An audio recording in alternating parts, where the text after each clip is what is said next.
87 ساله از این دنیای روشن چشمش رفتن برادر عزیز به نام نیک به زنی اشت های پاشان زنشان. دوستان گرامی، من از بخارا میدانم اینجا مول آدم ها ستلیشنی دوشنبه تاشکند سمرقند مول گم نمیزنم پایم گم نمیزنم التماس گم همی که اکا دوید که ما همیسیم 15 سال زیاد هم دیگره میدانیم برادر عزیز. کچ ما با این کس همسایه یک جا همراه می رفتیم یک جا همراه می آمدیم. بسیار آدمی گری مرد دیگه آدم گری بمیرسته که این خیلی آدم نیست برادر عزیز. ای که با من نمی کنیم این که سردار اولاد بودن. حالا صاحب سخن چی میگه؟ افسوس که میگه سرمایه زکاف بیرون شد از دست این اجل میگه بس جگرها خوب شد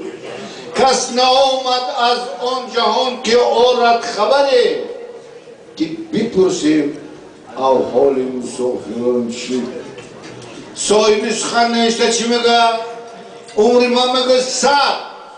عمر من 100 200 یا 1000 آخر میگه در این دنیا برندش مگون مگر میکنی میگه دیش بی وفایی مکن آدم فروشی نکن خود تو پاسچایی و من گدای بازار این هر دو با یک نفع میشود در آخر کار. فراموش مکن میگه انسان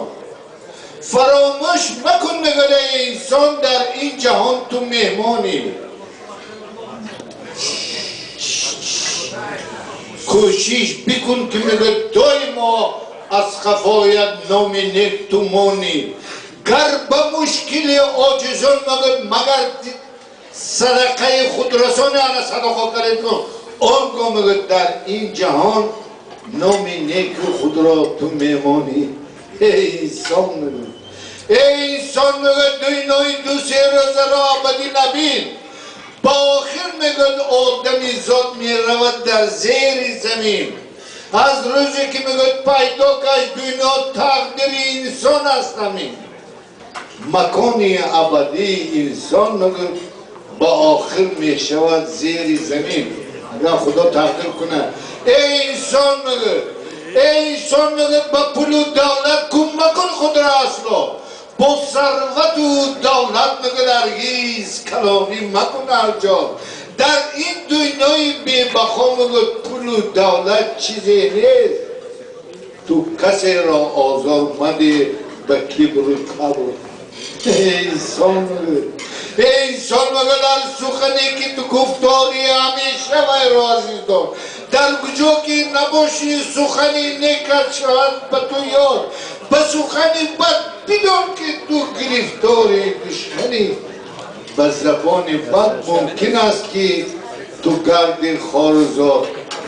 در رحمت کرده باشه که دویت پسرشون سوزاید و گاری دکتری من 15 سال شد любовь کبیرشون بداره любовь کسان کده یاردن خدا میرسانه.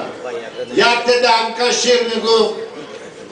دل انسان را مگد رنجانیدن کاری ناکسان بود کاری نیک و خلق و نیک نیست کاری اصیلان بود بر نصیحت روی بکند بگردی تو زیتلخی همیشه دوست و یارانی تو ای گوریل سمرقندی شدی امریکانی باشید شما گوامی که این کسی پدرشون خدا رحمت کنه یوسف حالا سال نشده او اشعری بخارا او هم یک آدمی اوچونی بود یوسف منم یوسف ما یک مکتب با قسمی گرفتیم یک آدمی آدم شونده یک آدمی عالم یک آدمی پدرش سه فرزند بابای او میلیاردری بخارا بود برادر عزیز اسرائیل پکه نمیفتن اگر سمرقندی هم میچ میدن همه خیلی بای بود برادر من چی گفتنی اپی شما به بینیتون که گاوریل الهیم روزی بده نبینه لوبای بریم پگایی شاو نیست شاو تلفون کنید به شما اپی چند میکنه دوریه دیگه کوگید نکنه ایستان من وقت ندارم یا بیام منه بین نمیگو برده این خیلی آدم های پاکزه باشن یک از تمرکتی پیر شوند روزای نیکی بینن دوی شود تماشا شود خدا امید داریم خداوند کسلابه رفاهش رموت کرد به فرزندای خداوند فرزند نکنه نادانای خداوند توفیق کرد کم بغلای خداوند بای کنه آجیزهای خداوند چشمشه یله کنه به بختای خداوند بختناک کنه مزالناکای خداوند مزالشونه بلند کنه به دختران خداوند دخترناک کنه به پسران خداوند پسرناک کنه با امید بندی اسرائیل زمینی زبط ستلیس میر نیویورک بارده دو امیدیه یکم فرزندی اسرائیل نبینه با توفلش سمرقندی بخاری اندیزانی همیشه برادران ادونای اسلامیتین ادونای والیخ تمور بشلون پنج ندارن وقت دیگه کم نمیزنم الهی خاناتون توی شود تماشا شود دردی چشمون دردی پایت نشویتون روزایی نیکیتون بر پیشبهار رفته یاردن خود رسانان سلامت باشید